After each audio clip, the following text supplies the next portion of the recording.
Tonight we are gifted with a gifted speaker, entrepreneur, writer, presenter, daughter of That's the most Chris and Alice, and that's Hillary Morgan Ferrer. So give a round of applause for Hillary. Most of you know Hillary by name, but let me give you a little bit of background, because I told the students a couple of things about her that not all of us knew.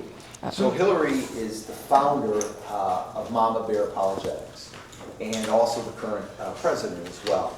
She has a burden for providing accessible apologetics resources for busy moms, but I can tell you firsthand that this busy dad and granddad has gotten a lot from her work, her book, her books, her website, the podcast, and everything that she and her team does. So it's really relevant to everyone. She also has a master's degree in biology, so she's a STEM girl, and we've got a lot of you in the audience. And her specialties are scientific apologetics, dealing with doubt, identifying causes and solutions for youth leaving the church. Now, emotionalism is the topic tonight, and I referred to the chapter on emotionalism. I kind of boned up a little bit, but there's a quote I'm going to read to you from one of Hillary's team members, and her name is T.C. Cannon. And the quote, I just thought, because I got my 1-year-old grandson at home right now and my 2-year-old grandson at home, and the quote is this: emotions are like toddlers. They are fun, but you'd never put one in charge. Right? With that, give it up for Hillary Morgan.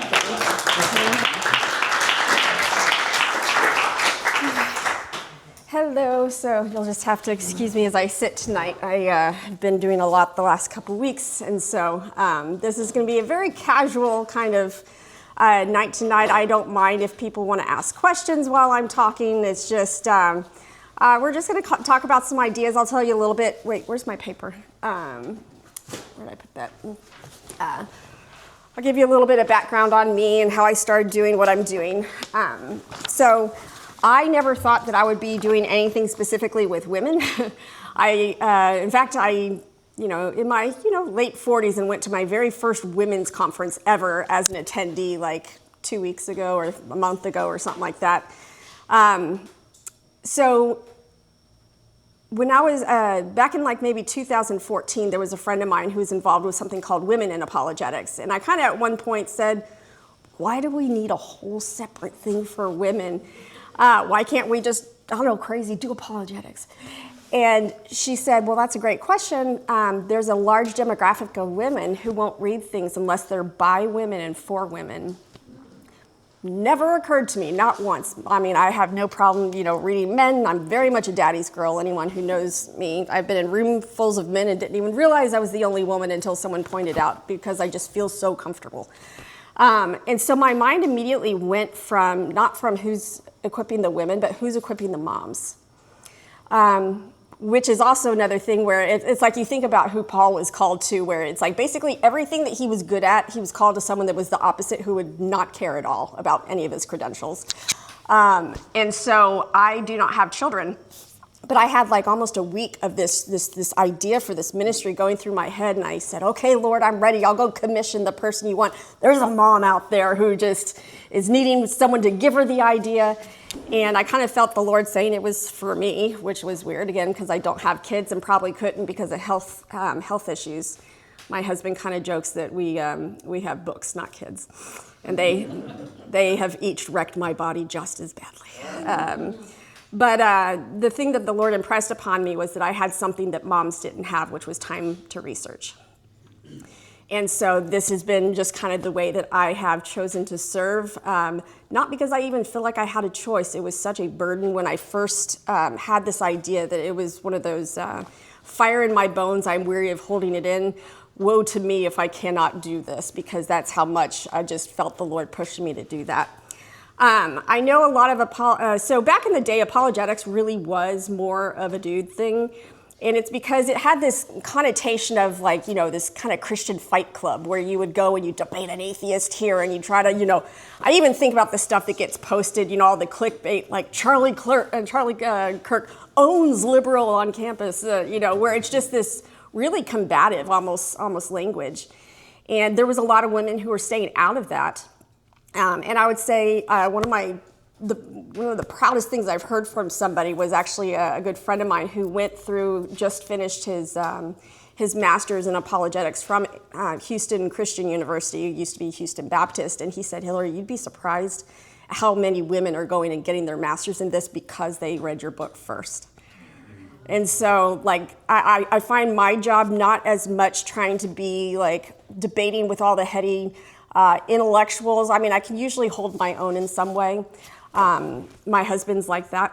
And so we have lots of discussions at home. But my thing that I love doing back from when I was a teacher is how do I get something that is usually really difficult to understand, and how do I condense it and condense it and condense it and condense it until like a sixth grader can understand it. And that was really my goal, especially with the first book. There was this thing, I can't remember where it is, but you can actually put your writing through something and it'll tell you what grade level it's at.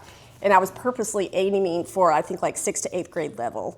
And we even had some people that were writing, and it was an 11th grade level, and I was like, nope, can't have it. We need to have it just super easy, but still packing in all the information. And so it's kind of fun looking at the reviews on Amazon. I'll hear some, half the people say, oh my gosh, I had to read this like 3 times and really sit with each chapter. And then every now and then I'll have one of be like, this was way too easy. So if I'm getting both of that, that means I hit the demographic that I was really going for. Because that's really what it's about, is we don't do what we do because we want to impress anybody. We don't do what we do because we want to be seen as like someone that's smarter than everyone. We do what we do because there are individual people who need Jesus. And it's not that this brings them Jesus. A lot of times this brings them, these are people who already know Jesus that are looking for a reason of why they shouldn't walk away. I have a saying that faith in Jesus Christ saved my life, but apologetics saved my faith. I trace everything back to 3 sermon series at my church growing up when I was in 7th grade. The first one was on the liar, Lord, lunatic trilemma. Who here, raise your hand high. Don't know T-Rex is here. Actually, if you know the trilemma. Okay, it's about half and half. So the trilemma is this idea that who is Jesus? Because funny thing, every single world religion, except for maybe like Zoroastrianism or something, has a role for Jesus. You see Jesus in Islam. In fact, if you look at Muslim eschatology, it's like a photo negative of Christian eschatology. They even have a second coming of Jesus in their prophecies. You see Baha'i. Baha'i has a place for Jesus. Of course, Latter-day Saints has a place for Jesus. Buddhism has a place for Jesus. Hinduism, yeah, sure, bring them in.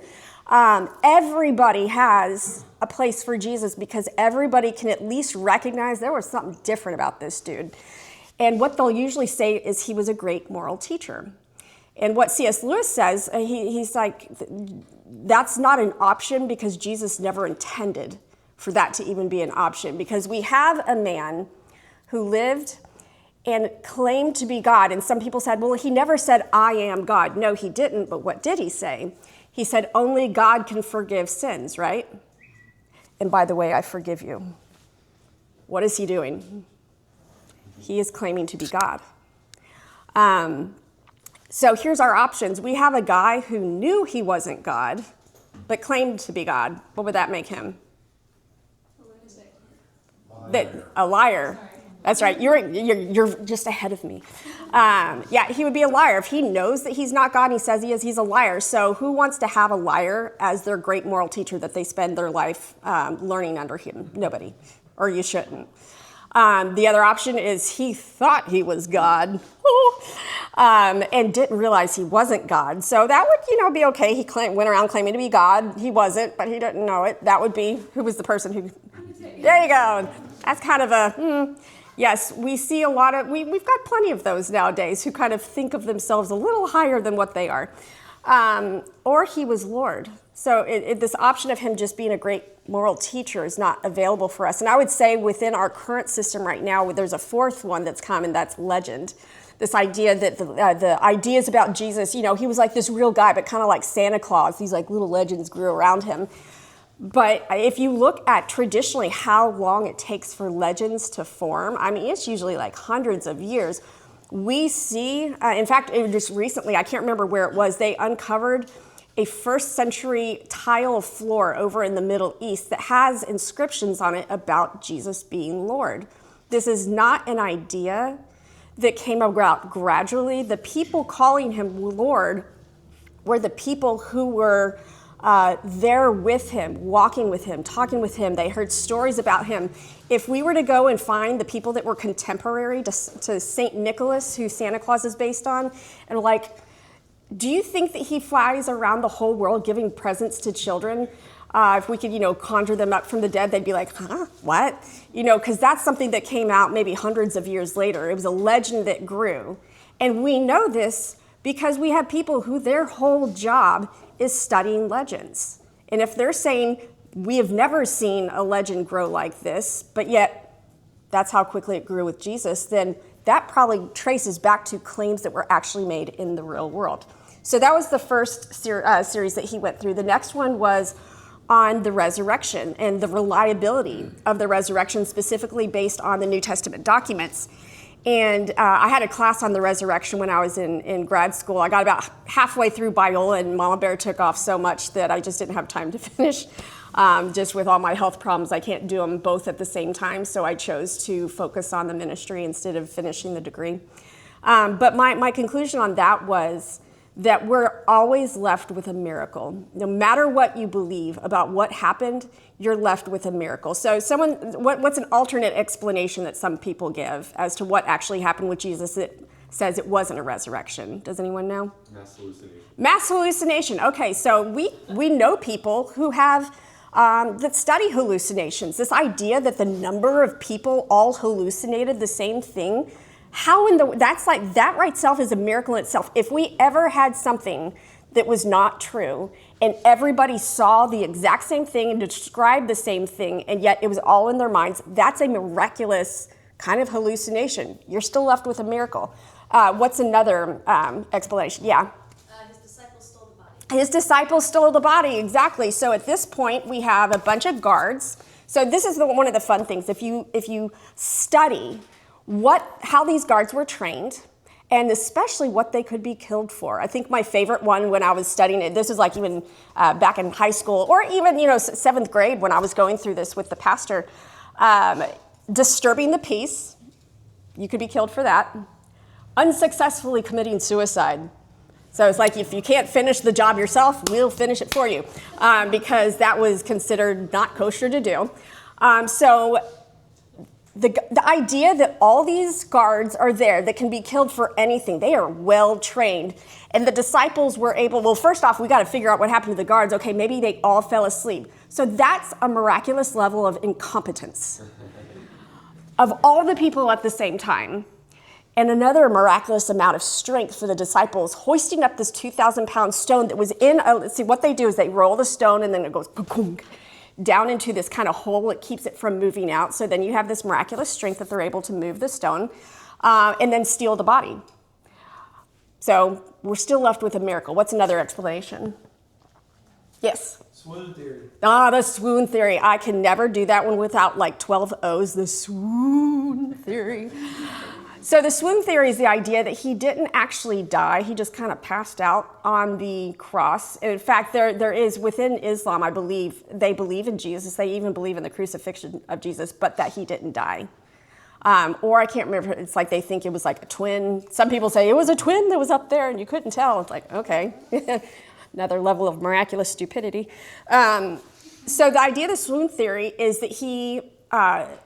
he was scourged. He had the crown of thorns. He's described, if you look at what happened in crucifixions, they had it down to a science of how could I hurt this person as much as possible without them actually dying.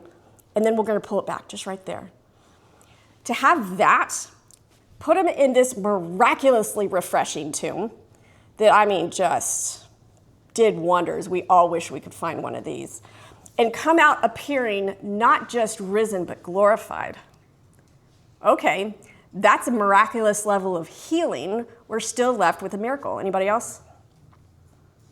Yes? They went to the wrong tomb. They went to the wrong tomb, and this one's my favorite. This is a miraculous level of stupidity. That everybody, I mean, the whole place was abuzz with this, and everybody saw what happened, and you had everybody with a vested interest making sure, hey, he had predictions about rising from the dead. That's why we're going to send all the guards there to make sure that this doesn't happen. And somehow everybody got super confused about where it actually happened. That, again, like I say, it's a miraculous level of stupidity. So no matter what theory people postulate, it always is left with a miracle. And so that's fine if you want to believe one of those, but we just have to say that's fine, but you're believing a miracle no matter what. Pick your miracle. The one that makes the most sense to me is that Jesus Christ did what he said he did. And it's one of those things that people can question things a lot until you make them actually go through what the other options are. And then all of a sudden this kind of, vague idea of it doesn't have to be that way. When you really nail it down, how did this exactly happen? The devil is always in the details. That if you can't make it happen in the details, it can't happen. So that was the second one he went through. And then the third one was the reliability of Scripture. A lot of people say, oh, it was like this, elaborate game of telephone. Who knows what it really says? Or if you're Bart Ehrman, you'll say in your voice, how do you know for sure? Anybody heard a Bart Ehrman debate? I mean, that's what he repeats over and over again. How do we know for sure? In fact, there was a friend of mine who's from this area. He's from, I think, like the Plano area, that went up and asked at a debate that happened with, Center for the Study of New Testament, Dan Wallace, yes, and asked Bart Ehrman, okay, what would convince you that what we have, and I think the one we were debating right now was like Mark or something like that, what would convince you that the wording that we have here is the original wording?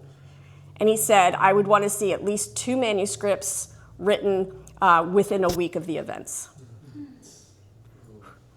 Who here, this is actually what we have our chapter on skepticism, that this isn't just skepticism, this is hyper-skepticism. What he was asking for is a level of evidence that doesn't exist for any ancient document, ever. So he says, honestly, this would be almost like another miracle if we could find this like ancient document, date it to within 2 weeks. You're okay, well, there's another miracle. And if we don't have that level of evidence, then he's not going to believe. Is that a rational skepticism? No, it's not. So anyway, we had the sermon series that went through basically how much evidence we have for the New Testament documents. And between all of those, it's like my mind just went like this, that I had always been a Christian because, that's what my parents said, that's what my pastor said. I mean, I was 12 years old. It didn't occur to me to even ask these questions yet. And once all the answers to these questions were given to me in advance, I kid you not, every time I start having doubts, my mind still goes back to those sermon series. I was even within recently, I was driving down the road. I think I was looking at, there was like a Christian church and had a cross, and my mind started wondering of like, I wonder what would happen if we had another demographic come here and be like, we're gonna abolish everything that has a Christian cross, and then it's like, why would someone believe that we were so wrong? Well, maybe it's not true. How do I know this is true? In my mind, the training that I had immediately went, smacked me, and it was like, you've studied this, you know why that's not true. And it was like, oh, yeah, of course. That I would have to check my brain at the door. I would have to not know what I already knew. I would have to change the laws of physics. I would have to change the rules of historicity. I would have to change all the things in known science in order to believe, nope, this isn't true. And so that, in my opinion, is the goal, and that is the kind of testimony that I want the parents that I'm working with for their children to have.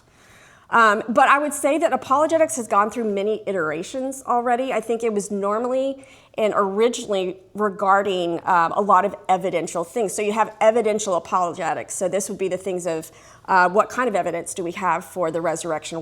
Do we have evidence that a man named Jesus lived in the real world? There's like 2 guys with PhDs in the entire world that will doubt this, and they're not like the most credible. They're called Jesus skeptics. But every single, no matter how atheist they are, scholar agrees a man named Jesus of Nazareth existed in the real world. I just lost my train of thought. What was I talking about? Evidence. Oh, yes, the iterations of apologetics. And I would say that what we're going through now is people have a different kind of truth that they're looking. There's 3 kinds of like truth and 3 types of evidence. I'd say originally when we were kind of in more the modern period. So, well, I'll go back a little bit. We've got 4 major shifts in American, or in just Western thought. So pre-modern, does anyone know what pre-modern time is? Okay, so think of each of these times as where we get truth from. Pre-modern would say truth is from above, meaning it's going to be from God, it's going to be from the gods, and it's going to be from the priests who recognized who the gods were and who personally got spoken to by the gods. It doesn't matter if that's Christian or Hindu, whatever world religion, that is where we get ultimate truth. Then we kind of started getting into the age of the Enlightenment, started looking at reason, and people were saying, well, do we really need these like priests and stuff to tell us what's true? And they had this wonderful idea once they started really solidifying science, which science itself was birthed from a Christian worldview. Because all these other worldviews that had these capricious gods who acted kind of like spoiled and annoying humans. I mean, you just look at the personalities around the Greek gods and the Greek pantheon, and they're pretty unpleasant and really unpredictable. But the Christians said, no, we serve a God who says, I change not. We serve a God who's the same yesterday, today, and tomorrow. Therefore, we expect his creation to look a lot like him. We expect to find things that are consistent. And that's what we found. And that's how we had the scientific method actually be birthed in the first place.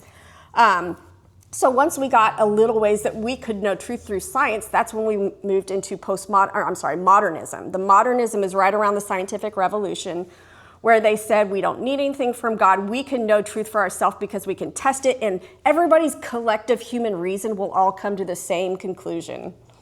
Do you think that happened? No. So that was a big epic fail, and they discovered that it was a big epic fail, which moved them into what?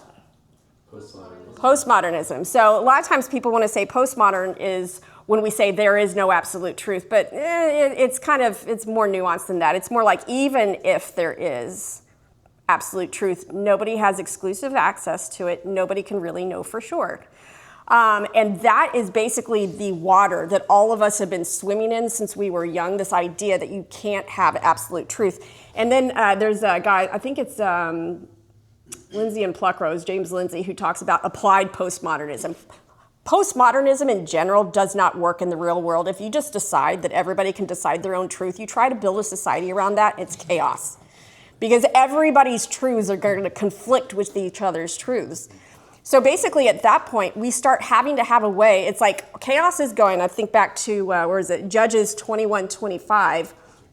In those days, there was no king in Israel. Everyone did what was right in his own eyes. If that statement were a map, I'd put a big X and say, you are here. So, but people are still having to decide that something's right, because if you really thought that nothing was true, you can't really be offended at anyone for doing their own truth. Even the people, like if we want to go through some of the classic apologetics arguments, this idea of like, oh, we don't even have free will. Did Eric Hernandez talk about that? Yeah, this idea of no free will. It's like, okay, did you freely come to that conclusion? Where we have this self-refuting statement. It's like this statement that sounds really great, but like you realize it kind of cuts off what it's really talking about. Or one of my favorites, Jacques Derrida, who's like talking about how words don't really have meaning, and you're like, you seem pretty certain that your words have meaning right now. It's another self-fulfilling prophecy, or I'm sorry, self-negating statement. So we did have to find a way to have truth, because people will not live without truth. And so, let's see, I'll put this, y'all have like a little Frankenstein of PowerPoints. I just pulled in a couple of things from different places. Let's see, presenter view. So we have, it's not going to turn white, so that was just my thing. Here's where I was speaking at 2 days ago. So this is the biggest event I've done. Anybody know what event this is? Arrow Yeah, Share the Arrows with Allie Beth Stuckey. I've never spoken on that big of a stage before, and so that was weird. But it was also really cool, especially to hear that many women just all praising God, and then getting to meet so many of them. Anyway, that's neither here nor there. Here's the books. We'll talk about those later. Here's the chart that Dad and I worked on, and it's probably too small to really be seen. So this actually goes through the chapters that are in the first book of the Mama Bear Apologetics, because I did the chapters in a specific order for a reason, and I didn't have it like fully mapped out like this, like I did with Dad later. So it starts out with this naturalism and scientism, this idea that we can know, the only way to know truth is through science. That would be during our modern times, because we were assumed that that was the way. So then it goes into skepticism, or I like to call hyper-skepticism, that once they realized, hey, everybody trying to come to this own reasoning, and it's weird, people think differently, and so maybe that's not the way to find truth. It was this hyper-skepticism, which then, if you're hyper-skeptic about everything, that's where you start entering into postmodernism. Holy cow, if we can't find ultimate truth, then we can't know anything for sure. Well, that's the problem. That's where we are right now. We have to find a way to find truth. So we have two options that we can go to. One of them is all truths are valid, so embrace them all. And the other one is some truths are superior, namely mine, so get in line. And we'll see actually the different ways that people's ideas have bifurcated from each other. So up on the top line, after you go from postmodernism, where you say that nothing is ultimately true, then you say what's true for you is true for you, what's true for me is true for me. That's moral relativism. Kumbaya, let's all sing songs, and hopefully it all works out. Another one is pluralism. That's the idea of religious truth of, sure, all paths lead to God. And we can talk about that forever. And then new spirituality. This is another one that you're in right now, this idea of new spirituality, where it's just basically bringing all the new ageism into everything. Everybody's getting into, have you noticed how everything's gotten really supernatural lately? Like there are more horror movies, there are more things about aliens, there are more things about, everybody's into meditation, everybody's into yoga. All this stuff is coming back. Now, let's go the other way. So some truths are more true. So the very first one along this stop is emotionalism. Emotionalism is the idea that if we can't find truth through a scientific method, if we can't find truth through everybody's collective reason, oh my gosh, how do we find truth? Now it's going to be me and my emotions. My emotions are like this finely tuned instrument that tells me what truth is. Follow your heart. I wish I had had my shirt, the shirt that I made for the conference. It has kind of like this cool graphic heart, and it says, don't follow your heart, it says stupid things. Because it does. So emotionalism is trying to look at how do our emotions speak to truth. Who here has been in a debate in person where you're trying to disagree and they just start saying the same thing, but they say it louder and louder? That is this underlying idea that the more I feel something, the more true it is. So that's basically their way of trying to convince you even more. Oh, you think I only kind of believe this? No, I really believe it. No, I really believe. Oh, I didn't know it was that. Okay, you're right. That's totally true. We see this online. Does anyone know what the phrase all caps mode means? It's like where if a person's argument isn't working, you'll see them sometimes switch to all caps mode, where they say the same thing in all capital letters. Because again, they're not coming out, they don't even realize this is what they're doing. But it really is this idea that the more I feel something, the truer that it is. And in fact, we'll sometimes see people whipping themselves into a frenzy, because it's like that's almost kind of their form of religious experience. Because when I can whip myself emotionally into a frenzy, that is my way of almost proclaiming truth in a really glorified way, because I'm getting truthier and truthier and truthier and truthier. And blah. Then we see all this stuff from like the elections with the people having the primal screams that they have to go into mode. Or you think about just a lot of the stuff going on in TikTok. Why are these people having a complete epic meltdown and filming themselves about it? Back in my day, that was like, you go to your room and kind of, throw something around, but, you don't you don't show that in polite company, or you don't show everybody your level of crazy. People are all about showing their level of crazy right now, because if I'm showing how hard this is for me, if I'm showing how deeply I feel about this, that is me evangelizing of the truth. Why? Because we are truth seekers. It is built into us. We long to know truth. And if we don't get it in a legitimate kind of way, we will go for it in an illegitimate kind of way. But you'll see the same amount of passion and fervor being placed into that. So I want to talk a little bit about how emotionalism works. So this is where my biology comes in. I was going to use a whiteboard, but I feel like, does anybody watch The Office? Anybody an Office fan? Do you remember when he was like showing them his wall-mounted TV and how awesome it was? And it was like, anyway, that's kind of that thing. Let's talk a little bit. Okay, so how do we know truth? Fight, flight, that was right. Fight, flight, freeze, or fawn. So who here has heard of the fight or flight response? Yeah. So who here is, they actually have 4 different levels to this. I'll try it on here. We've got, so we've got fight, we've got flight, we've got freeze, and then one that a lot of people don't know about, I think it's with a U. I can't remember, I'm not a good speller anymore. So fight, flight, freeze, or fawn. So the idea of fight or flight means I have something that comes to me, and so I have, let's say this is my brain. I'm not a very good drawer here. So we got our prefrontal cortex here, and we kind of have our amygdala here. Amygdala. I'm just going to say prefrontal cortex. The prefrontal cortex is where we have rational thought. The amygdala is where we have lots of emotion. So some people call that the primitive part of the brain. Some people call it the reptilian part of the brain. If you're going to have a strong emotion, it's going to be here. Fun thing, this turns that off. I can say it for a fact. In fact, this week, I had someone yelling at me. And I was sitting there going, I know I did this for a reason. I know I had reasons for what I did, but my mind was just completely blank, because it's like they came at me so aggressively that my mind just shut off. And I was like, yeah. Who here, has anyone here been ever trained in like EMT? Anybody? Okay. So I was trained in EMT back in the day. I was an athletic trainer for TCU.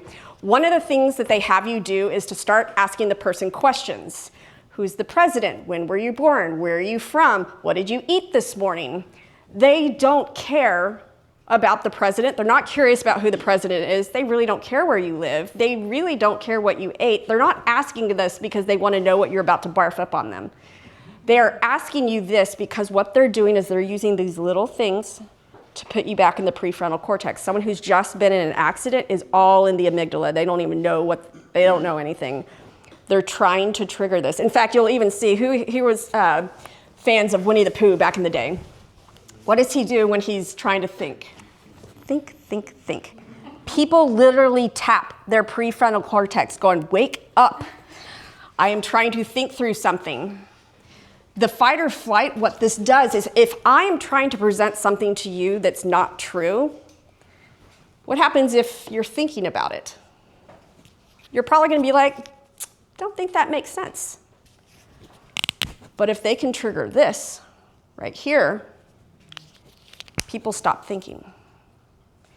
Things feel true at that point. And once something feels true, they start adopting it as true. For example, the person who was yelling at me this week, yelling at me because she wanted to make sure that her version of the truth became my version of the truth. And it worked. I could not think of anything, so I just kind of stayed silent the whole time because I knew what was going on. I could tell my mind is totally blank. Okay, I'm out of my amygdala, or I'm out of my prefrontal, I'm in my amygdala, just need to sit here and listen. Try to get her out of this as well. If you are in a discussion with somebody else and you see them going into fight or flight, going into that amygdala, the conversation is over. That's when you need to respectfully get yourself, kind of go away from that conversation. If you can get them to maybe go back into that prefrontal cortex, one of the ways that you can do that that's fun is humor. I'll give you an example of something my husband did when we were at, I'm trying to remember, I think it was Dan Barker. Whew, that was one. Does anyone here know who Dan Barker is? He was the president from the Freedom from Religion Foundation. He will seem like this nice, sweet little grandpa until he gets talking, and then the most vile things were just spewing out of his mouth. It was really bizarre. Anyway, so we were at a place called Bible and Beer Consortium, which they did for a while. The guy who did it kind of, I think once 2020 happened, he works for FEMA, so he started having to he didn't have time to do it. Anyways, we were in a building and the air conditioning went out in Texas in August. Who here has just gotten irritated before sometimes when you're just too hot? Think of an entire room with Christians on one side and atheists on the other, in a room without air conditioning. People were you could tell people were getting edgy. And so my husband, I leaned over, they were about to go to Q&A, I leaned over to John, I said, you need to diffuse the tension. He's like, on it. So he walks up to the mic, he's like, well, I know that we don't agree on a lot of things, but I think we could all say we have a clear theology of hell right now. The whole room erupted into laughter, and then we started having productive conversation. It was like something broke with that piece of laughter. All of a sudden, people were able to be going back into that prefrontal cortex. There are people that I have seen that will not laugh at things. And I might get myself in trouble here, and I'm going to say it anyway, because you know what, who cares? Feminists are the least likely people to ever laugh at a joke. It is like, they cannot laugh at a joke. And I'll tell you why I think this is, because I experienced something similar to this. I think it was my senior year at TCU. They gave everybody, a whole week to move out of campus, but it was the same week as finals. So all these people had finals like the first day or two, and then they had the rest of the week that they could pack up their stuff and move out. All my finals, every single year, were always on Friday, and we were supposed to be out by like 9 o'clock the next day, Saturday. All my tests were like at 3 and 4, and I was in a new campus apartment, so I had a couch, I had everything in the kitchen, I had everything in my bedroom, and now I had like 14 hours to get it all done. I was livid. I was so angry, and I seized upon that anger because I knew I was also so tired. Anger gives you energy. It gives you energy. And I even was like trying to pack stuff up. We literally had one of the campus police come over and like ask me, are you okay? Do you need some help? And I went off on him, but I went off on him in the way that I go off, in the sense that I say all the like really logical things, but in a really loud voice.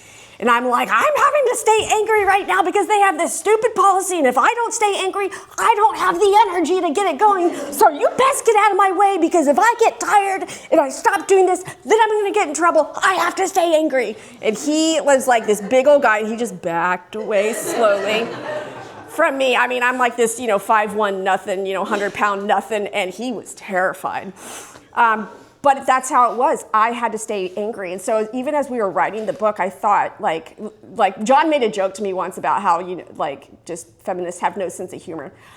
We were going to the SES conference, and it was so great. Sometimes when we go, John just has all my bags. I have my purse, and he's carrying everything else. And I thought, it sucks to be a feminist. And so I posted that on Facebook. I was like, it's so nice when I'm going through the airport. My husband has all the bags. # sucks to be a feminist. I kid you not. By the time I posted that right as we were getting on the plane. By the time we landed, 2 hours later, over 250 comments. People getting into arguments about abortion. People getting into arguments about what true feminism was. I was like, oh my gosh. And John's like, I told you, they do not have a sense of humor. And I was like, oh my gosh, you're right. I had never seen anything like it before. It was crazy. But here's where I think it's coming from. If anger gives me energy, it can also give me a feeling of empowerment. So if I want to feel empowered, how do I need to be? Angry.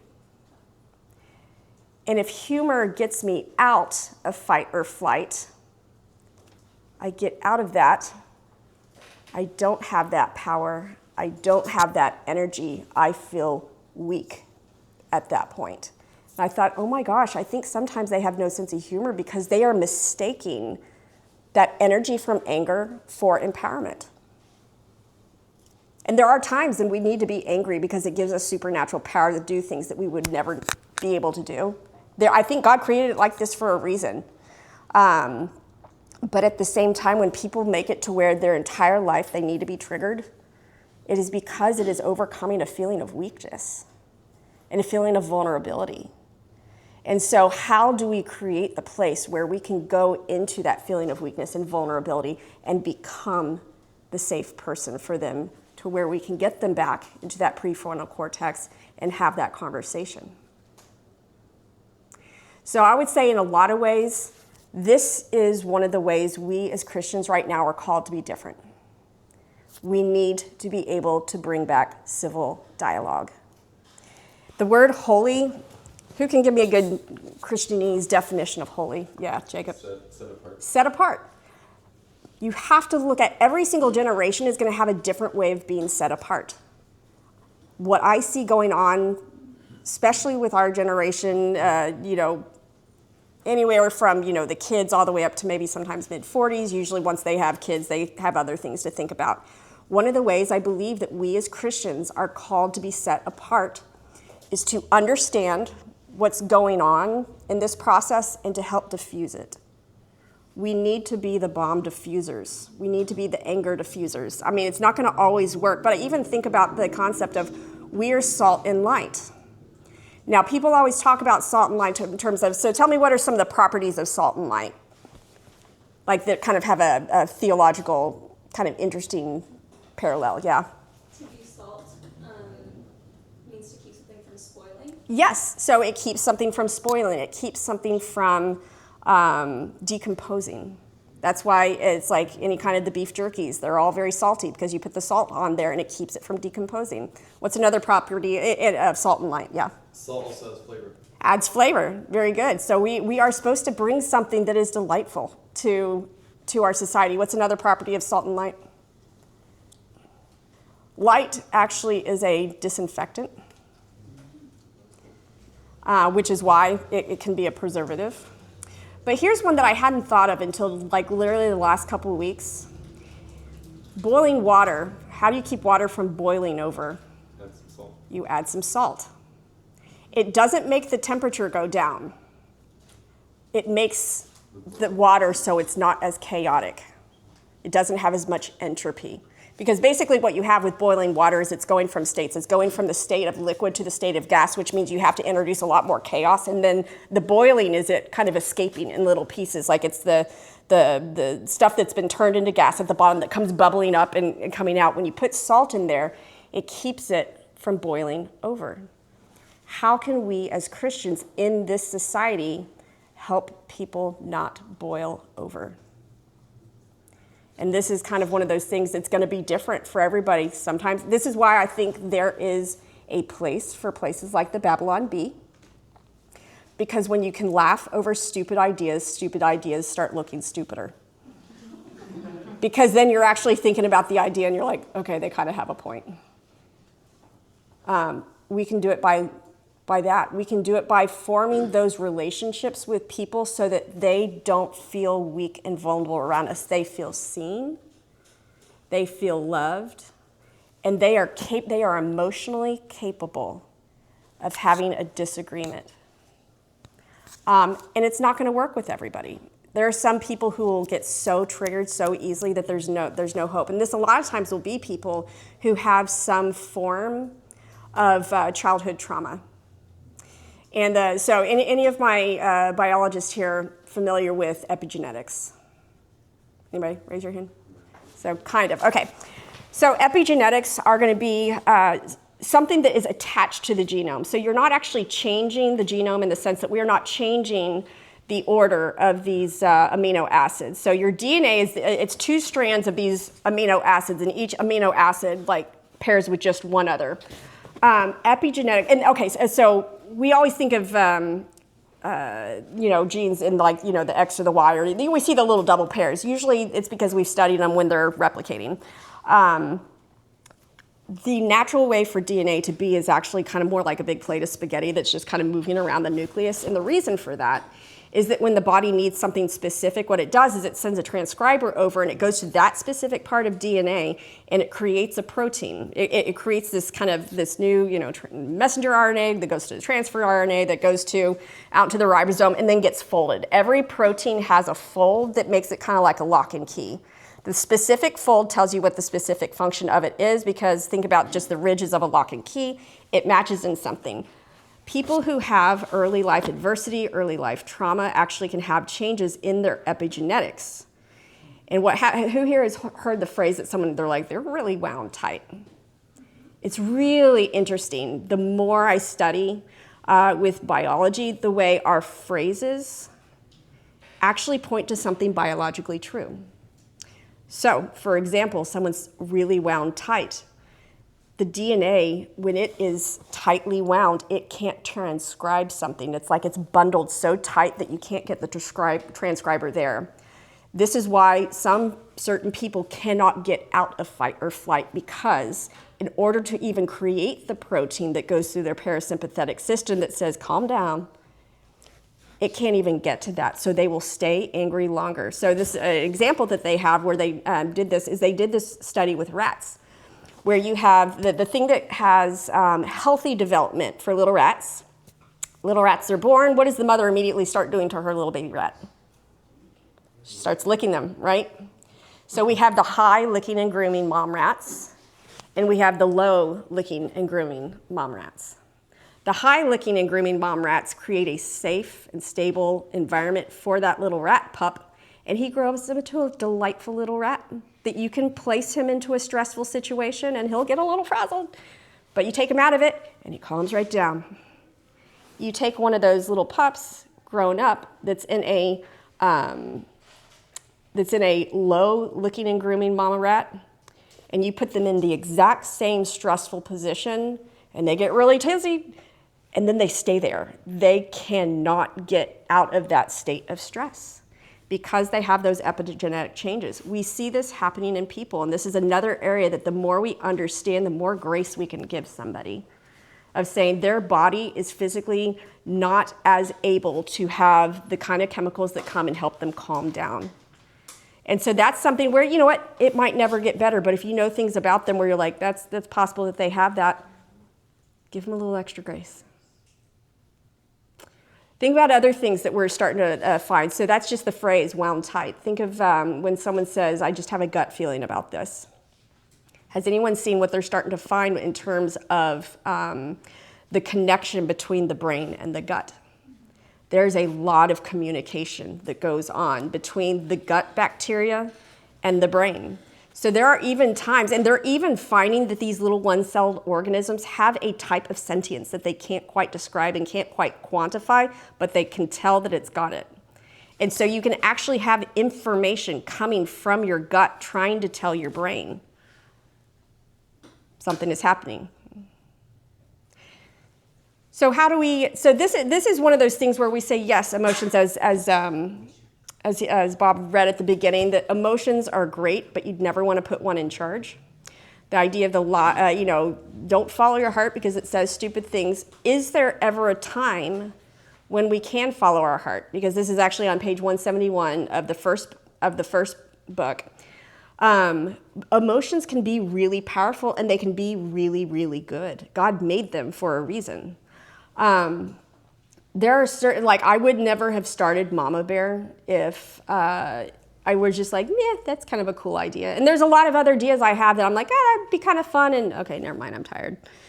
Because there was nothing propelling me forward for that. because of that emotion, I was able to do what I do, even in spite of a lot of health problems, even in spite of being tired, even in spite of any kind of pushback that I got it, because that kind of emotional component came alongside my intellectual component, and they work together. Think about every single hero story that, in the movies. They never go after the hero. Who do they go after instead? The hero's girl. Think about Braveheart. There would be no Braveheart if they had not gone after his girl. That is something that you men have built into you, this protective instinct for the woman in your life. And I would say that would be the thing that would be almost kind of comparable between women have a protective instinct for those who, for their children. It's like the only interviews I've ever gotten where the interviewer said, "So what exactly does Mama Bear mean?" has been a man every single time. Every time. A woman knows what a mama bear is because she knows that she is one. This is where, in fact, when I was forming this organization, it was because I saw a woman who was not interested in apologetics, not interested in philosophy, not interested in much of anything, but she'd send her kids through Awana. She loved doing stuff. She was a fitness instructor and, just kind of a, happy gal. When her son started walking away because of arguments that his boss was giving him, she jumped in with both feet and studied apologetics and philosophy and all the different things that I thought, that's an instinct that we need to capitalize on. That's a woman doing something that she would never do for herself. She's doing it because she sees it is affecting her child. And my husband, John, has a talk for the guys specifically called Defending the Faith by Defending the Family. That our society has just really given y'all a raw deal in terms of making masculinity toxic, making your strength toxic. And in fact, there was a woman at the event that I just did where she said, will you make this book out to my son? I was like, absolutely, what's his name? And so I think it was Seth. And she said, will you write him a message that just makes him feel important? I said, yes, I will. And I started writing, and I just kept writing. And I was telling this little guy, Seth, we need you. We women need you. We need you to protect. We need you to stand up and be the protectors. We need you to, even in the places where it's only guys and they're speaking damaging of women, we need you to protect us there. We thank you for your strength. We thank you for your power. Please stand up in society and protect us. We need you to. And my husband himself will say, if I tell him to do something, he'll just kind of be like that kid that digs in his feet. If I treat him like he's my hero for doing something, whatever it is, he will do. In fact, there's these funny little videos where it's a girl going like, honey, will you hang this picture for me? And he's like on the TV drinking a beer and watching. He's like, I'm busy. And then she goes back and she goes like this. And then she goes, honey, will you teach me how to hang a picture? The guy just jumps up and he starts going into all the things of, how to do this. Who here has seen the Barbie movie? The way that they get the guys, they just have to have the girls ask them, will you explain this to me? And that's how they get the guys programmed. And we don't say this to make fun of guys. I say it because this is something God built into you. He built you to want to protect. He built you to want to teach. He made you want to be someone's hero. And if you have anything in your life that starts programming that emotion out of you, cut it out of your life. It is changing you from who God created you to be to a weak, passive man that society can manipulate and ultimately leave women and children unprotected. Do not listen to the lie that we do not need your strength, because we do. So the concept of emotions, is emotionalism always bad? No, it's not. Like I said, it's going to come alongside, but how does it come alongside? What is an appropriate way to use those emotions? So who here has ever had a compass? Probably not a lot of people. Who in here was a Boy Scout? Anybody? Well, you weren't a Boy Scout. Okay, did they ever have to make you do something to your compass in order for it to point to north?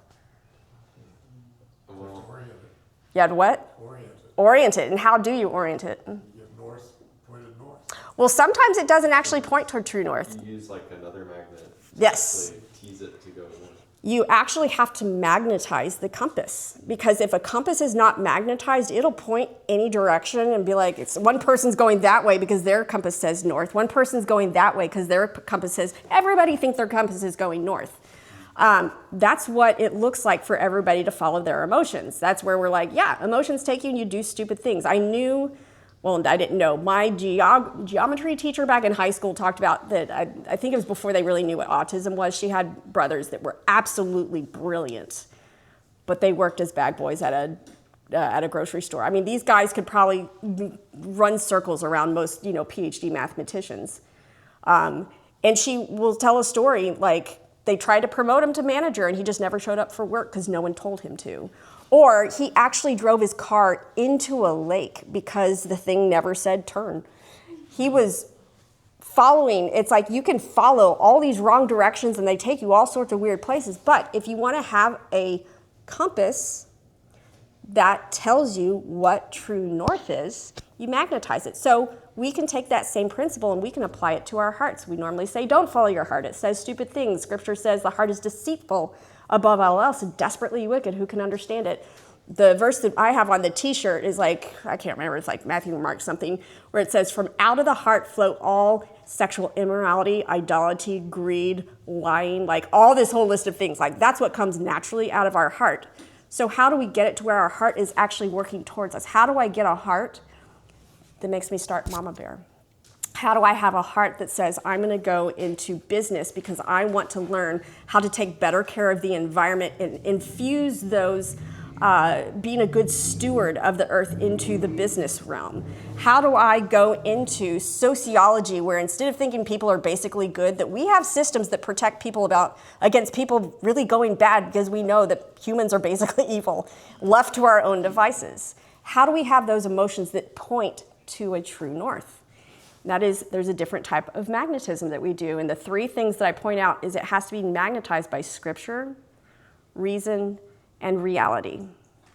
If something is absolutely at odds with scripture, we can say that's not a good idea. God knows what he designed and he knows why he designed it that way. So for us to say, I think I'm going to take something away from how God designed it and that's going to be better, that's just foolish. We need to weigh everything by scripture. But there's other ways that we can go wrong. There is a kind of reason that we still need to follow. And I can't think of any examples right now, but there's some people that just kind of really believe wacky things that don't follow from reason. Reason is another beautiful thing. You can be all reason and basically not pay attention to anything else, and that can actually take you wrong also because it doesn't have the other components. But it should have something that's kind of reasonable in there, or at least not contrary to reason. And then the final thing would be reality. Who here is familiar with Thomas Sowell?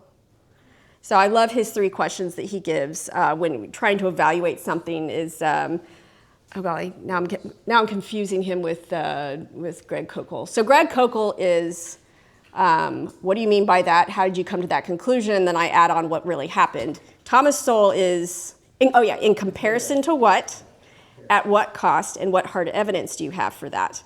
Because there's a lot of people who think that something is really, really gonna work in theory, and it's never worked in the real world. So our chapter on Marxism, which I hadn't even planned on writing when we got the book deal the first time, and then I realized, holy cow, if we're gonna go into feminism, we have to go into Marxism because it doesn't make sense without it.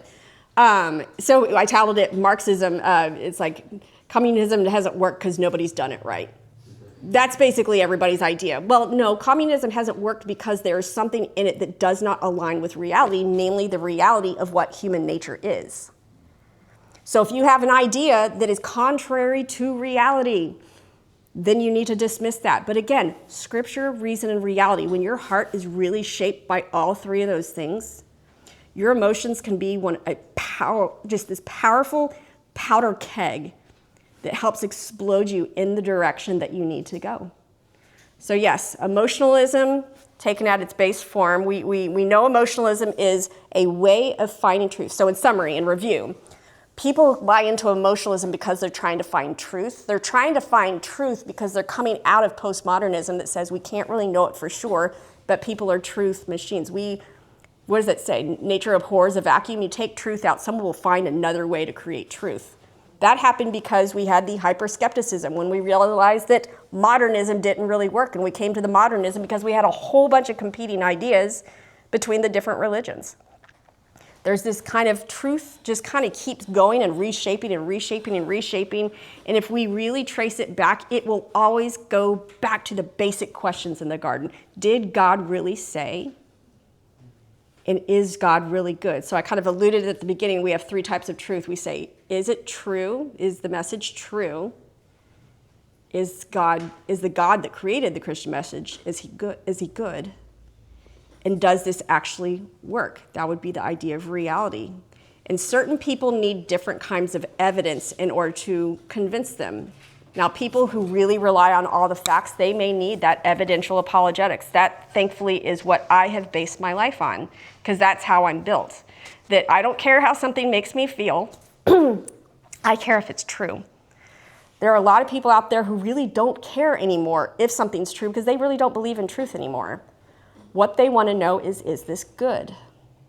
And then there's another demographic of people who it could be true, it could be good, but if it's not really working to them, that's like the form of socialism where it's like, sure, it might be true and it's good in theory, but it doesn't work in the real world, so I'm out. These are kind of our different types of truth, in that emotions are based within those. There's really a play between all these different things, between the mind, between the truth, between the mind, the will, and the emotions, between truth, emotions, and reality.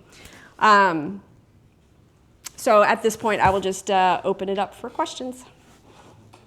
First, let's give a round of Okay. applause. A lot of wisdom sitting on the stage, you guys. So ask her any question, whether it's around emotionalism or not. So who wants to go first? Can you talk a little bit about how your new book might deal with some of the things we just discussed? Which one? The update to the sexuality and gender identity, or the new one on doubt? The new one on doubt. Okay. Let's see. Yes, so the new one on doubt is going to be looking at the reasons why people struggle in the faith. And what I have found, so I want you to picture like a circular river, like one of those lazy rivers. If I were to put pollution in at one spot and then find it downstream and start trying to clean it out there, will I do some good? Yeah. Will I fix the problem? No.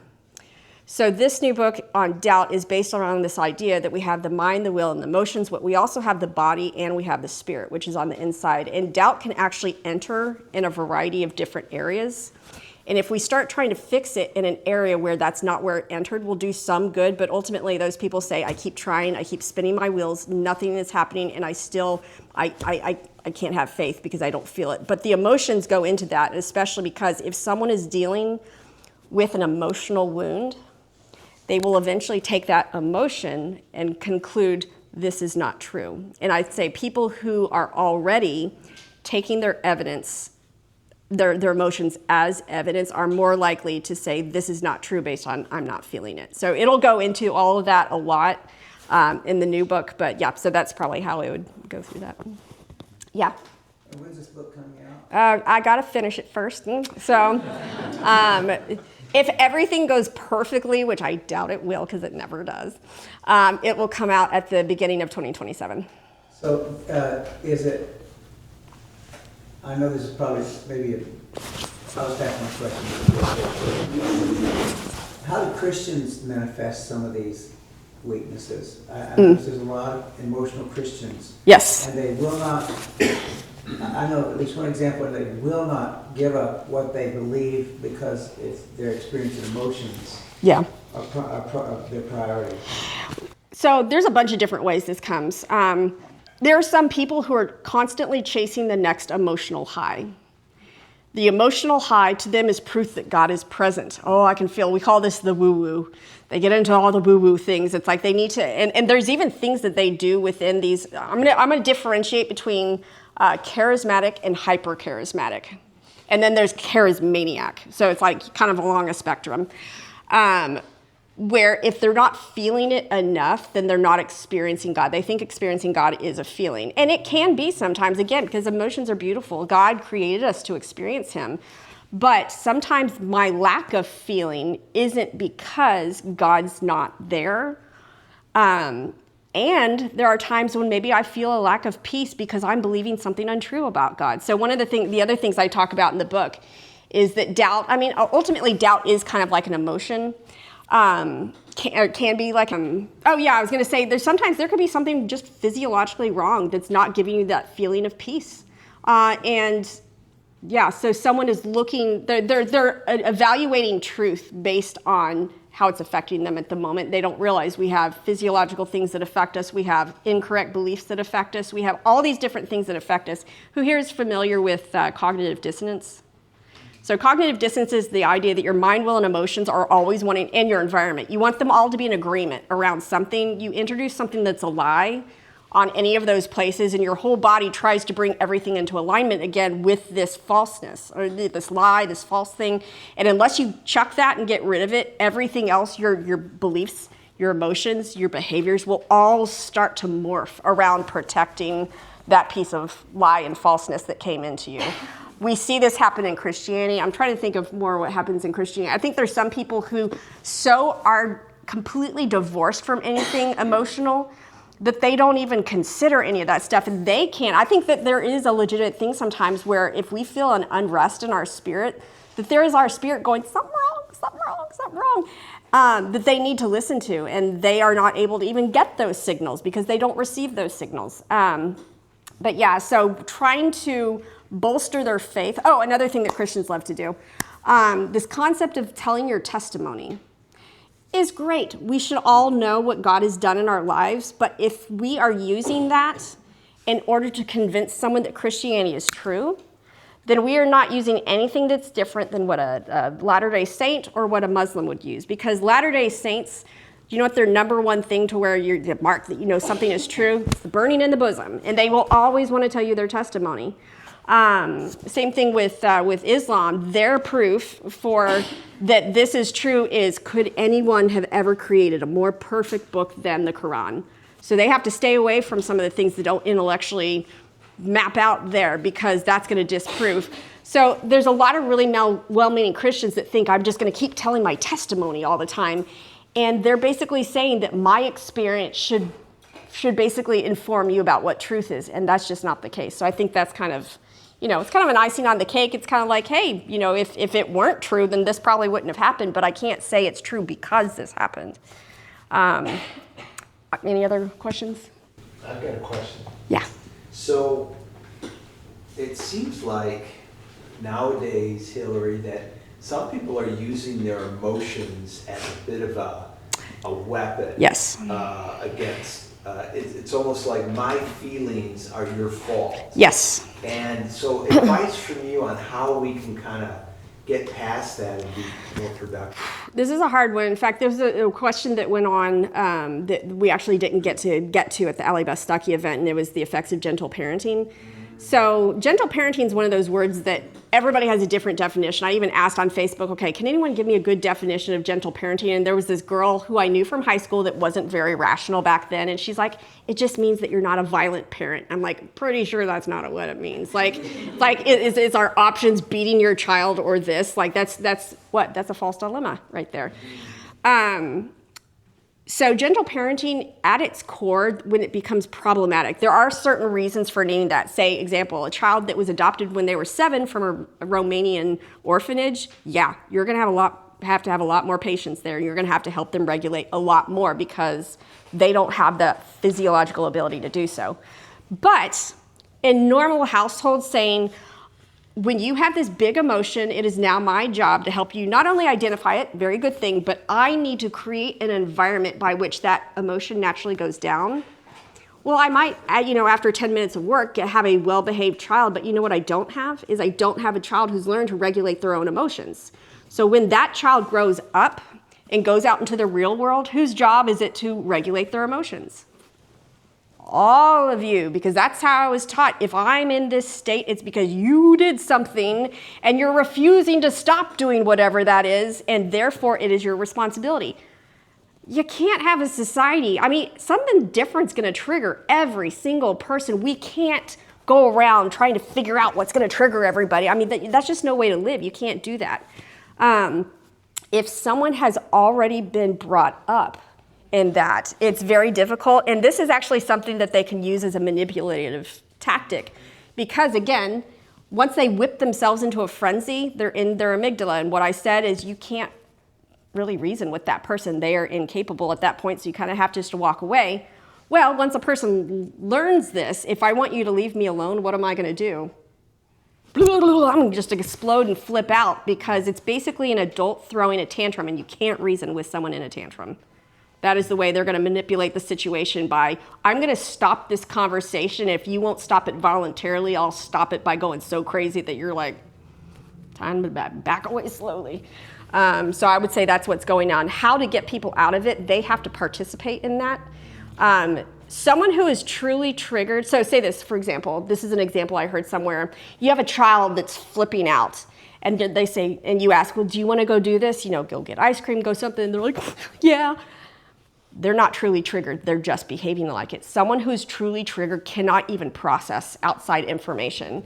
An example would be, we'll just say a young man in our family, when he was young, would sometimes have these just rage bursts, and the only thing that could stop it was the father basically held him down when he was still strong enough to do so, while this child flailed and just had to wait until it went away. And I remember watching this happen once, and when he finally just relaxed, and I saw him give his dad a kiss on the cheek, like he knew that was what was going on. So, number one, some people who claim to be triggered are not triggered. They are wanting to actively control the situation. This is how I control it.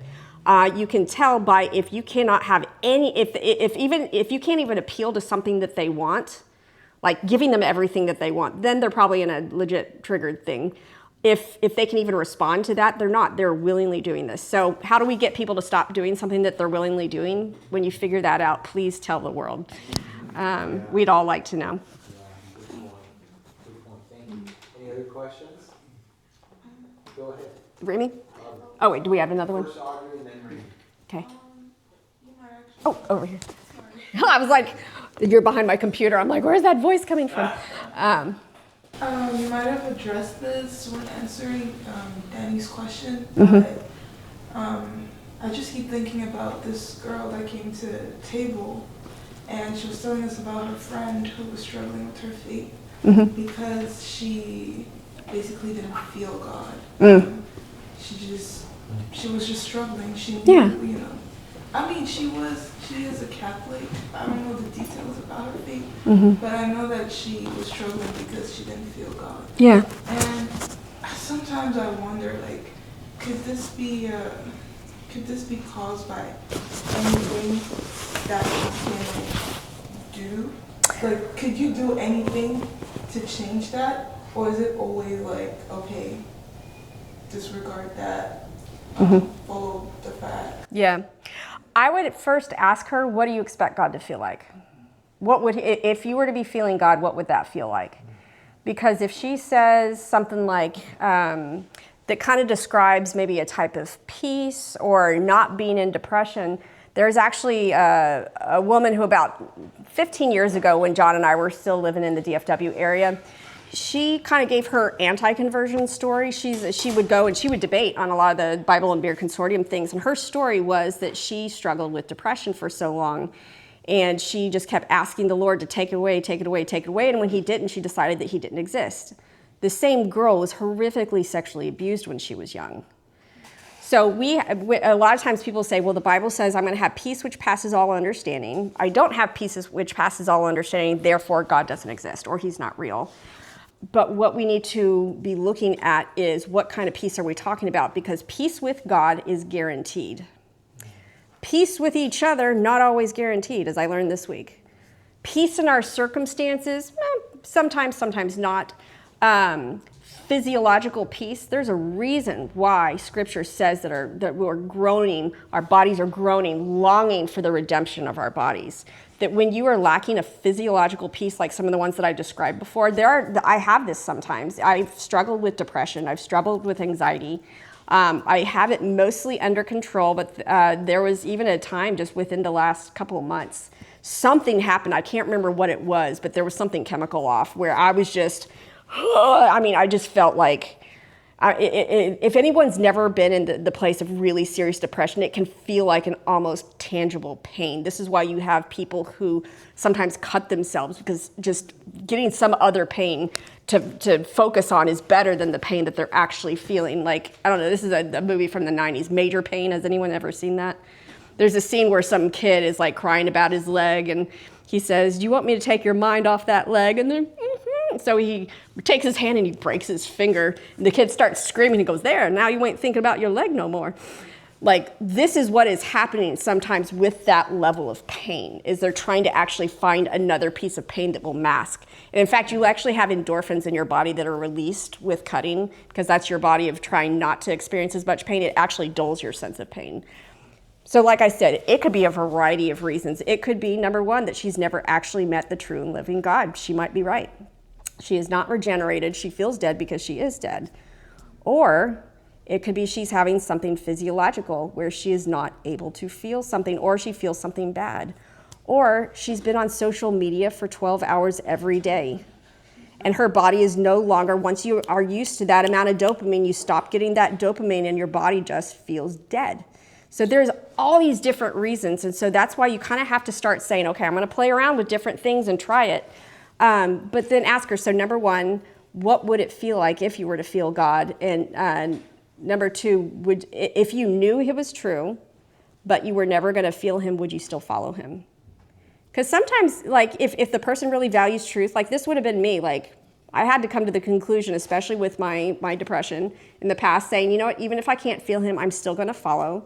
I'm still going to obey, because I know eventually my feelings will kind of come around eventually. So for example, I was in this one worship time and at church where, the lights were out and everybody was singing, and I had my hands up and I was just praising. I was just someone probably thought I was having the greatest spiritual experience. And you know what I was saying? I wasn't even singing the song. You know what I was saying? God, I feel dead. I feel absolutely dead. I feel nothing, Lord. I feel nothing. And I'm going to praise you anyway. And I sat there and I continually praised God, because I was in a place where I was called to praise him, and I did. And I got out of that funk, but it became because I was choosing to obey even when I couldn't feel it. But again, there's a lot of different reasons why someone could be at that. Number one, defining what would it feel like, and maybe why are you not feeling that? So, yeah, hopefully that wasn't repetitive.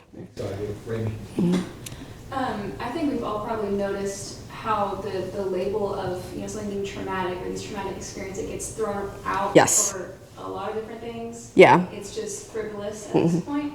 If everything's trauma, nothing's trauma. So I'm wondering, how much of that do you think has actually contributed to maybe legitimate increases in stress? Yeah. So the increases in stress, I think everybody just needs to go read Jonathan Haidt's book, The Anxious Generation. We have, between the food, the crap in our food, the amount of time we spend on screens, the little amount of time that we spend outside, the kind of ways that we are kind of separated from community, everything that makes a human being, physical activity, being outside, moving yourself, being in community, we've stopped doing. And then we're like, why do we all feel so weird? And having good food, drinking enough water, all these different things. We're like shocked that we don't feel human anymore. It's because we've removed the humanity. The Anxious Generation by Jonathan Haidt. His name is Haidt. So he is leading the charge right now on screen-free schools, saying get kids off of, and he's saying, no smartphones until 16, preferably no social media until 18 or older, because we have rewired kids' brains. There's videos I've seen where some guy, he's in his 20s, living in his mom's basement, playing video games all day, and she shuts down the internet. And it looks like that scene from The Shining where, chopping down the door going, Johnny, hello, what does he say? Here's Johnny. It's like he literally takes the door down. She's filming and screaming and stuff. He's like, Ma, turn the internet back on. We're seeing this even with kids. You take away the iPad, all of a sudden they will throw a huge tantrum. It's because they've lost any kind of, again, it's that pain that causes when you take away the dopamine. That dopamine surge that you're getting with every single little button that you push, you take that away, it becomes physically painful and they will react. Luckily, our bodies are amazing. And so there are things like, if you can do like a 2-week detox. In fact, on Mama Bear Apologetics, we have an interview with a woman. I'm trying to remember. It was if you search for the podcast, and Molly DeFrank wrote a book on doing a digital detox. It's amazing what you can actually rewire your brain to be used to again. And sometimes that's what we have to do. Sometimes we're looking for something really profound. For like this is something that I find when I get into a depressive episode is if I'm looking for something, I'm always looking for something rational that's caused this feeling when there's not anything rational that's caused it. But if I start looking for what could make me feel crappy, I will find so many things that have made me feel crappy. And this is where you'll see people being like, well, I feel like this because you did X, Y, Z, and they lay something that's tiny or something that's not actually trauma. So yeah, sorry, that's getting back to the original question. The idea of trauma, I think once people have one concept, they try to make everything into that concept. We've seen that with, it just happens all the time. But we need to fight against that because once everything becomes trauma, then nothing's trauma. And when nothing's trauma, the people with actual trauma are screwed. And I would say the same thing happens for racism. Once everything becomes racism, then nothing is racism. So the people experiencing actual racism are screwed, that nobody will listen to them. And we can say, because I value the person who's gone through actual trauma, I'm not going to call everything trauma. And because I will rabidly defend someone who's experienced actual racism, I'm not going to call everything racism. That is a way that we kind of keep this idea from being diluted in the society. But also recognize that we are living in a way that humans are not supposed to. So it's kind of a both and. A lot of things are very common sense, but it's just very difficult to implement in our particular world. Last question. Yeah. I just wonder if you had any comments. I saw a really creepy thing on, I don't know, maybe it was 60 Minutes or 20 or something the other day, where this guy had an AI companion. Oh, is it the one? Okay. He's talking to this, he's saying, I love you and stuff, and I'm going, so I just wonder if you had any thoughts. This seems to be the next trend or whatever. What is Satan called? The prince of the power of the what? Air. Think about that for a second. Cloud. Nothing. So this idea that it's like, I'm not going to go all woo, good, all weird, all spiritual, but at the same time, do I think that even with technology that there can be demonic intervention? Yeah, I do. Because I hear stories about kids that are being told by their AI companion to go kill themselves. Do I think that has been built in by engineers somewhere where if they say A, B, and C, well, yeah, probably, let's recommend that they kill themselves. No, that was not put in there. Yeah, there's a lot of there's actually something called AI psychosis that's coming out as well, where people interact too much with AI and they will actually go into a type of psychosis. I haven't researched it enough. I think that original quote from, I can't remember who it was, but it was in The Usual Suspects where they said the greatest, the greatest accomplishment the Satan ever did was convincing the world that he didn't exist. I think there's a lot of very natural things that we have that have natural causes, but I think that our enemy is very good at hiding himself in those as well. And so it's a reason to be cautious. We don't need to be trying to the power of Christ compels you over our computer or anything. But just being aware that these kind of things are possible, it's going to mix along with the way we were created, and there can be an introduced spiritual aspect. It's wrong to take everything only natural and ignore the spiritual, and it's a bad idea to make everything spiritual and ignore the natural. There has to be some sort of balance there and just a basic awareness of what's going on. But yes, that is going on. It is real, and it's weird, some of the stuff going on. Yeah, anyways. Oh, yeah, I bet you it was. It was probably like seeing someone possessed at some points, wasn't it? Yeah. He was married. There was a guy that I saw that basically just thought, I wonder what would happen if I ask this AI companion to marry me? And she said yes. And he like started crying in the middle of his, work day, in his cubicle. He was so happy. And then it comes home and shows the interview with his actual wife and their 2-year-old sitting there. And they're like, how does that make you feel? And she's like, it's kind of weird. And she says, it makes me wonder what I've done wrong, to where he needed to go seek this out. Well, of course, someone who just always tells you you're perfect and beautiful in every single way, and your farts don't smell. Of course, everybody's going to go through that creature, versus a real person who has differencing of opinion, wants things that you don't want. You know what? Being with that Stepford wife will always be easier than being with the real wife. But again, there's a spiritual aspect that's coming in with this. Can't prove it. Can't give more details. I've just picked up enough stories to say that's not natural right there. Hillary, I'll take the last question. Okay. So in your brain research, there's a lot of new pharmaceuticals these days that are out there to address mental health. Mm-hmm. Have you seen any of those that kind of put people in the amygdala and don't let them out, kind of push them into it because they want to, make them feel good? If anyone here has read Brave New World, they have something called Soma that they give everybody. It's just kind of this happy pill.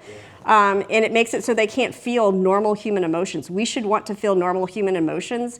And if we do have something that has really radically messed us up from when we were young, it's going to keep poking its head out in some way. It's going to keep trying to alert you to it. So it's like you don't want to have medicine that just makes you numb, and you don't want to have medicine that is going to keep you from actually processing things you need to process. So like Albert Mohler from the Southern, not SES, it's the Southern Baptist one. I think he's brilliant on every single capacity except for what he teaches with counseling, that he's against anything that's not just straight, legit biblical counseling. That I'm like, he ignores the physiological aspect of this, that we can't ignore it, but we can't make it everything. Everything comes down to a balance in knowing that person's particular issues.